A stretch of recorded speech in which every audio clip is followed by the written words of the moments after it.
Hello అందరికీ. ఇవేంటో తెలుసా? మా రాయలసీమలో అయితే వీటిని పితికిపప్పు అంటాము. మా రాయలసీమ స్పెషల్ అనమాట. సంక్రాంతి వచ్చిందంటే చాలు పితికిపప్పు కూర, దోసలు అస్సలు ఆ టేస్టే డిఫరెంట్. సో పితికిపప్పు కూర అనేది లైక్ సంక్రాంతి పండుగ వచ్చిందంటే ఇంకా ఖచ్చితంగా వారంలో 3 డేస్ పితికిపప్పు కూర చేసుకుంటారనమాట. అనపకాయలని ఒలిచి నానబెట్టి పితికిపప్పు చేస్తారు. దాన్ని తోలు తీస్తే దాన్ని పితికిపప్పు అంటాం అనమాట. సో ఇది రాయలసీమ స్పెషల్ అనమాట. ఈ పర్టికులర్లీ ఈ సీజన్లో జనవరి ఎండ్ వరకు ఉంటుందన్నమాట ఈ సీజను. సో ఈరోజు నేను మీకు ఈ పితికిపప్పు కూర ఎలా చేయాలి, రాయలసీమ స్పెషల్ ఎలా చేయాలి ఏంటి అనేది వీడియోలో చూపించేస్తాను. నాకైతే చాలా ఇష్టం అండి ఈ పితికిపప్పు కూర అంటే. చాలా ఇష్టంగా చేసుకొని తింటాననమాట. మా హస్బెండ్ అయితే అంటూ ఉంటారు, అవంతా పితికి అదంతా వేస్ట్ చేస్తావు ఎందుకు అనేసి. బట్ ఆ టేస్ట్ వేరు కదా. అనపగింజలతో సాంబార్ చేసుకోవడము, కూర చేసుకోవడం వేరు, ఆ పితికిపప్పుతో కూర చేసుకోవడం వేరు కదా. ఆ టేస్టే డిఫరెంట్గా ఉంటుంది. ఈరోజు మన ఛానల్లో ఆ రెసిపీ అయితే చూసేద్దాము. ఈలోగా ఛానల్ని ఎవరైనా ఫస్ట్ టైం చూస్తుంటే సబ్స్క్రైబ్ చేసుకోండి. సబ్స్క్రైబ్ చేసుకున్నాక పక్కనే ఉన్న బెల్ ఐకాన్ని క్లిక్ చేయండి. రెసిపీలోకి వెళ్ళే ముందు మీకు కూడా పితికిపప్పు కూర ఇష్టం అనుకుంటే లైక్ చేయండి. మీకు ఏ కాంబినేషన్ ఇష్టం, లైక్ పితికిపప్పు కూరతో చపాతీ తింటారు, దోశ తింటారు, సంగటి, ఇలా డిఫరెంట్గా తింటారనమాట. ఇంకా పితికిపప్పు వేసుకొని చికెన్ వేసుకొని కూడా చేసుకుంటారు. చాలా అంటే చాలా బాగుంటుంది. సో ఆలస్యం చేయకుండా రెసిపీ అయితే స్టార్ట్ చేసేద్దాము. మీరు లైక్ కొట్టడం మాత్రం మర్చిపోద్దండి. అలానే సబ్స్క్రైబ్ చేసుకోండి. ఫస్ట్ అయితే మనం పితికిపప్పు అనపకాయలు ఒలుచుకొని పితికి పెట్టుకోవాలన్నమాట. తర్వాత ఇప్పుడు మనము ఫస్ట్ దానికి మసాలా అయితే రెడీ చేసేసుకుందాము. సో మసాలాకి జార్ తీసుకొని అందులోకి ఇప్పుడు మనం కొంచెము చెక్క, లవంగాలు అనమాట. మరీ ఎక్కువ వేసుకోవద్దండి. కొంచెం చెక్క, ఒక 2-3 లవంగాలు వేసుకోండి. తర్వాత అందులోకి కొంచెంగా పచ్చిమిర్చి, ఒక 2 or 3 పచ్చిమిర్చి అనేది వేసుకోండి. ఇప్పుడు ఇందులోకి మనము పచ్చి కొబ్బరి యాడ్ చేస్తున్నాము. మీరు పచ్చి కొబ్బరి అయినా యూజ్ చేయొచ్చు, లేదు ఎండు కొబ్బరి అయినా యూజ్ చేయొచ్చు. డిఫరెన్స్ ఏంటంటే పచ్చి కొబ్బరి అయితే కూర ఎక్కువ నెక్స్ట్ డే మధ్యాహ్నం వరకు అలా కూడా ఉండదన్నమాట. అదే ఎండు కొబ్బరి అయితే నెక్స్ట్ డే మార్నింగ్ వరకు కూడా మనకి మంచిగా ఉంటుందన్నమాట, పాడైపోదు. తర్వాత అందులోకి ఇప్పుడు మనము ఒక ఉల్లిపాయ, 1 లేదా 1.5 ఉల్లిపాయ అనేది వేసుకోవాలన్నమాట. మా సైడ్ అయితే ఎర్రగడ్డలు అంటాము. సో ఎర్రగడ్డలు 1 లేదా 1.5 ఎర్రగడ్డ వేసుకోవాలి. ఇప్పుడు ఇందులోకే మనము ఒక టేబుల్ స్పూన్ ఆఫ్ కారం అనేది యాడ్ చేసుకోవాలన్నమాట.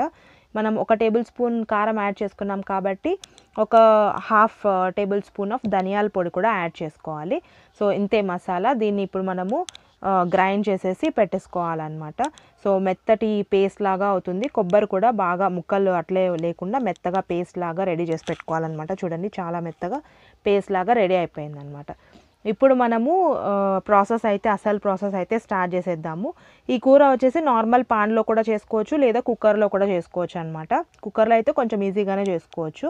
సో ఫస్ట్ అయితే కుక్కర్ తీసేసుకొని ప్రెషర్ కుక్కర్ ఆయిల్ అయితే యాడ్ చేసుకోవాలి. ఒక 1 table spoon or 2 table spoons of oil అనేది యాడ్ చేసుకోవాలన్నమాట. యాడ్ చేసుకొని ఆయిల్ హీట్ అయ్యేలోపు మనం ఒక ఆనియన్ లేదా ఒక 2 ఆనియన్స్, ఒక 2 టొమాటోస్ కూడా కట్ చేసి పెట్టేసుకుందాము. సో ఆయిల్ అయితే హీట్ అయిపోయింది. ఆయిల్ హీట్ అయిన తర్వాత ఇప్పుడే ఇందులోకి నేను ఇప్పుడు ఆనియన్స్ అనేది యాడ్ చేసేస్తున్నాను. ఆనియన్స్ అనేది యాడ్ చేసి మంచిగా అవి ఫ్రై చేసుకోవాలన్నమాట. సో ఫ్రై అయిపోయిన తర్వాత మిగతా ఇంగ్రీడియంట్స్ కూడా యాడ్ చేసుకుందాము. నేనైతే అన్ని రెడీ చేసి పెట్టేసుకున్నాను. సో ఆనియన్ యాడ్ చేసి ఆనియన్ అనేది మంచిగా ఫ్రై చేసుకోవాలి. సో బాగా వేగాలన్నమాట ఆనియన్స్. సో మంచిగా ఫ్రై అయిన తర్వాత ఇప్పుడు ఇందులోకి మన టమాటా కూడా కట్ చేసి పెట్టుకున్నాం కదా, టమాటా అనేది యాడ్ చేసుకుందాము. ఇక్కడ పచ్చిమిరపకాయలు అయితే నేను యాడ్ చేయట్లేదు. ఓన్లీ కారము, మసాలాకు మాత్రమే పచ్చిమిరపకాయలు అనేవి యాడ్ చేశాను అనమాట. సో ఆనియన్ అయితే ఫ్రై అయిపోయిందండి. చూసారా, కొంచెం ఆయిల్ అంతా కూడా బయటకు వచ్చేలాగా ఫ్రై అయిపోయింది కదా. సో ఆనియన్ ఫ్రై అయిపోయింది కాబట్టి ఇప్పుడు ఇందులోకి మనము కట్ చేసి పెట్టుకున్న ఒక 2 టొమాటోస్ తీసుకోండి. 2 టొమాటోస్ అనేవి యాడ్ చేసుకోవాలన్నమాట. చిన్న ముక్కల్లా కట్ చేసుకొని టొమాటోలు అనేవి యాడ్ చేసుకొని మంచిగా ఫ్రై చేసుకోవాలన్నమాట. సో టొమాటోలు కూడా మంచిగా ఫ్రై అవ్వాలి. లైక్ అవి మరీ మ్యాష్ అయిపోయేలాగా కూడా కాకుండా కొంచెం ఆయిల్ అంతా సపరేట్ అవ్వాలన్నమాట, మెత్తగా అవ్వాలన్నమాట. ఆయిల్లోనే బాగా వేగాలి. ఆనియన్ కానీ టొమాటో కానీ మంచిగా వేగాలన్నమాట. ఇప్పుడు ఇందులోకి మనము కొంచెము జింజర్ పేస్ట్ అనేది యాడ్ చేసుకోవాలన్నమాట. సో జింజర్ పేస్ట్ ఒక కొంచెం టేస్ట్కి మాత్రమే కదా, ఒక హాఫ్ టీ స్పూన్ అనేది యాడ్ చేసుకోవచ్చు. కొంచెం జింజర్ పేస్ట్ వేసుకొని మంచిగా ఫ్రై చేసుకోండి, లైక్ రోస్ట్ చేసుకోండి. రోస్ట్ చేసి ఆయిల్ అంతా సపరేట్ అయ్యే వరకు కూడా మంచిగా రోస్ట్ చేయాలన్నమాట ఈ onion, tomato, ginger paste. So చూడండి ఆయిల్ అంతా కూడా కొంచెం సపరేట్ అయిపోయింది. సో ఇప్పుడు మొత్తం రోస్ట్ చేసుకోవాలి, మొత్తం అంతా కలుపుకోవాలన్నమాట. ఇప్పుడు ఇందులోకి మనం ఇందాక రెడీ చేసి పెట్టుకున్న మసాలాస్ కానీ ఇంకా తర్వాత మిగతా మసాలాలన్నీ కూడా యాడ్ చేసుకోవాలన్నమాట ఫస్ట్ ఫ్రై అయిపోయిన తర్వాత. ఇప్పుడు ఇందులోకి వచ్చేసి మనం ఇందాక రెడీ చేసి పెట్టుకున్నాం కదా మసాలా, ఆ మసాలా పేస్ట్ అనేది యాడ్ చేసుకోవాలన్నమాట. సో ఆ మసాలా పేస్ట్ అనేది నీట్గా యాడ్ చేసుకునేసి బాగా ఫ్రై అవ్వాలి, ఆయిల్లోనే మంచిగా ఫ్రై అవ్వాలన్నమాట ఆ మసాలా పేస్ట్. అది వచ్చేసి ఆయిల్ అనేది కొంచెము సపరేట్ అవ్వాలన్నమాట, అంతవరకు మనము ఫ్రై చేసుకుంటూనే ఉండాలి. ముందుగానే మన పితికిపప్పు అనేది యాడ్ చేయకూడదు. ఫస్ట్ ఆ కర్రీ అనేది, ఆ మసాలా కర్రీ మొత్తం అంతా కూడా ఆయిల్లో కొంచెం ఫ్రై అవ్వాలి, ఆయిల్ అంతా కూడా సపరేట్ అవ్వాలన్నమాట. సో అది మొత్తం అంతా ఫ్రై అయిపోయి చేసుకునేటప్పుడే మనము ఇందులోకి ఇప్పుడు మనము కొంచెంగా పసుపు అనేది యాడ్ చేసుకోవాలి.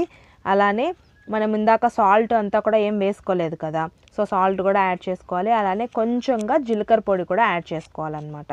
సో పసుపు, జీలకర్ర పొడి కూడా యాడ్ చేసుకొని మంచిగా ఫ్రై చేసుకోవాలి, బాగా ఆయిల్ అంతా సపరేట్ అయ్యే వరకు ఫ్రై చేయాలన్నమాట.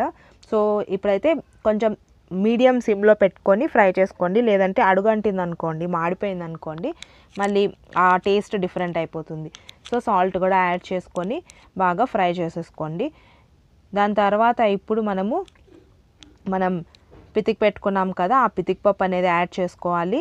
సో ఆయిల్ అంతా సపరేట్ అయ్యే వరకు చూసి దాని తర్వాత మనము పితికిపప్పు అనేది యాడ్ చేయాలన్నమాట.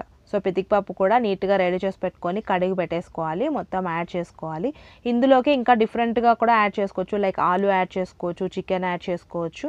సో అవి కూడా మీకు ఇంకొక వీడియోలో చేసి చూపిస్తాను. ఇప్పుడైతే ఓన్లీ పితికిపప్పు కూర అనమాట. సో పితికిపప్పు మొత్తం కూడా యాడ్ చేసేసాను. ఇప్పుడు మొత్తం ఆ పితికిపప్పు, ఆ మసాలా అంతా కూడా కంబైండ్ అయ్యేలాగా మిక్స్ చేయాలన్నమాట. మొత్తం అంతా కూడా మిక్స్ చేయాలి. ఎక్కువ ప్రెషర్ పెట్టి మిక్స్ చేయకూడదు అనమాట, పప్పులు విరిగిపోతాయి. సో అందుకే కొంచెం స్లోగానే ఆ మసాలా, ఆ పప్పులంతా కూడా మిక్స్ చేయాలన్నమాట. మిక్స్ చేసిన తర్వాత ఇప్పుడు మనకి అది సాంబార్ లాగా కదా, కూరలాగా కదా, మనకి ఎంత లైక్ కన్సిస్టెన్సీ చూసుకొని మనకు అంత కన్సిస్టెన్సీ కావాలన్నట్టుగా వాటర్ అనేది యాడ్ చేసుకోవాలి.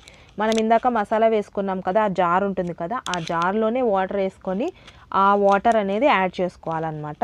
సో మనకి జార్లో మొత్తం మసాలా అయితే తీసేసి ఉన్నాం కదా, సో ఆ వాటర్ అంతా కూడా ఇందులోకి యాడ్ చేసుకోవచ్చు అనమాట. సో ఇప్పుడైతే నేను వాటర్ అయితే యాడ్ చేసేస్తున్నాను. దాంట్లో కొంచెమే వాటర్ వేసాను. తర్వాత మనకి ఎంత పులుసు కావాలి, ఎంత కూర కన్సిస్టెన్సీ కావాలి, ఆ కన్సిస్టెన్సీ అడ్జస్ట్ చేసుకుంటూ వాటర్ అనేది యాడ్ చేసుకోవచ్చు అనమాట. సో వాటర్ అనేది యాడ్ చేసి మొత్తం అంతా మిక్స్ చేసుకోవాలి. మిక్స్ చేసుకున్న తర్వాత సాల్ట్ అనేది సరిపోయిందా లేదా అని చెప్పి కూడా చెక్ చేసుకోవాలి. అంటే మనం ఇందాక జస్ట్ కర్రీ ఫ్రై చేసేటప్పుడు మాత్రమే సాల్ట్ వేసాం కదా, సో ఇప్పుడు వాటర్ అంతా కూడా వేసాం కాబట్టి సాల్ట్ అంతా సరిపోయిందా లేదా చెక్ చేసుకొని, సాల్ట్ సరిపోకపోతే సాల్ట్ అనేది కూడా యాడ్ చేసి మంచిగా మిక్స్ చేసుకోవాలన్నమాట. ఆల్మోస్ట్ మనం ఫైనల్ స్టేజ్కి అయితే వచ్చేసాము. సో సాల్ట్ కూడా యాడ్ చేసేసి కుక్కర్ పెట్టేసి ఒక 3 విజిల్స్ అయితే సరిపోతుంది. 3 విజిల్స్ కన్నా ఎక్కువ పెట్టకూడదు, ఎందుకంటే అది మరీ మెత్తగా ఉడికిపోయింది అనుకోండి పప్పులు అస్సలు బాగోదన్నమాట. కర్రీ కొంచెం కచ్చాపచ్చా లాగానే ఉండాలి కాబట్టి పప్పులు. సో 3 విజిల్స్ అయితే పర్ఫెక్ట్గా కుక్ అయ్యిద్ది అనమాట. సో చూడండి, నేను వాటర్, సాల్ట్ అంతా కూడా ప్రాపర్గా చెక్ చేసుకొని వేసేసాను. ఇంకా కుక్కర్ పెట్టేసి 3 విజిల్స్ పెట్టేస్తే పితికిపప్పు కూర అయితే రెడీ అయిపోతుంది. మా సైడ్ అంటే మా అత్తమ్మ వాళ్ళ సైడ్ అసలు అన్నపకాయలు అంటేనే తెలియదు అనమాట. సో నేను మ్యారేజ్ అయిన తర్వాత పితికిపప్పు కూర, సంక్రాంతి అంటే పితికిపప్పు కూర మాకు మా ఇంట్లో అమ్మ వాళ్ళు 1 వీక్లో 3-4 టైమ్స్ చేసేది మమ్మీ. సో ఇంకా బాగా మిస్ అయ్యేదన్నమాట. అప్పుడు నేను చేస్తూ ఉంటే వాళ్ళంతా విచిత్రంగా చూసారు, ఏంటా ఈ కూర అనేసి. బట్ వాళ్ళకు కూడా ఆ టేస్ట్ అయితే చాలా నచ్చింది. సో చాలా అంటే చాలా బాగుంటుంది పితికిపప్పు కూర విత్ దోశ కాంబినేషన్ అయితే అద్దరిపోయిద్ది అనమాట. ట్రై చేయండి మీరు కూడా. చపాతీలోకి బాగుంటుంది, పితికిపప్పు సంగటి చేసుకొని తిన్నా కూడా సూపర్గా ఉంటుంది అనమాట. ఇదైతే రాయలసీమ సైడు సంక్రాంతికి స్పెషల్ అనమాట పితికిపప్పు కూర. సో మన కర్రీ అయితే రెడీ అయిపోయింది, చూసారా ఎంత బాగా వచ్చిందో. ఈవెన్ పప్పు కూడా మరీ ఎక్కువ ఉడకలేదు, అలా అని మరీ ఉడకకుండా కూడా లేదనమాట, పర్ఫెక్ట్గా ఉంది. ఎక్కువ కలిదిప్పకూడదు, ఎక్కువ కలిదిప్పేసామంటే అది పప్పు విరిగిపోతుంది అనమాట. అందుకని ఎక్కువ కలిదిప్పకూడదు. సో పితికిపప్పు కూర రెసిపీ అయితే రెడీ అయిపోయింది. మేమైతే పితికిపప్పులోకి సంగటి చేసుకున్నాము, అలానే చపాతీ అయితే చేసుకున్నాము. చూసారా పప్పు ఎంత మరీ మెత్తగా కాకుండా మరీ ఇదిగా కాకుండా కూడా ఉడికిందనమాట. సో ఇదండి పితికిపప్పు కూర రెసిపీ. మీకు నచ్చిందనే అనుకుంటున్నాను. వీడియోకి అయితే ఒక లైక్ చేయండి, కమెంట్ చేయండి, మీరు కూడా ట్రై చేయండి ఈ స్పెషల్ రెసిపీని. మరిన్ని ఇంట్రెస్టింగ్ వీడియోస్ కోసం అయితే నా ఛానల్ని సబ్స్క్రైబ్ చేసుకోండి. సబ్స్క్రైబ్ చేసుకున్నాక పక్కనే ఉన్న బెల్ ఐకాన్ని క్లిక్ చేయడం మాత్రం మర్చిపోవద్దు. వీడియోని అయితే లైక్ చేయండి, షేర్ చేయండి. Stay tune to my channel guys. Thank you for watching. Take care. Bye bye.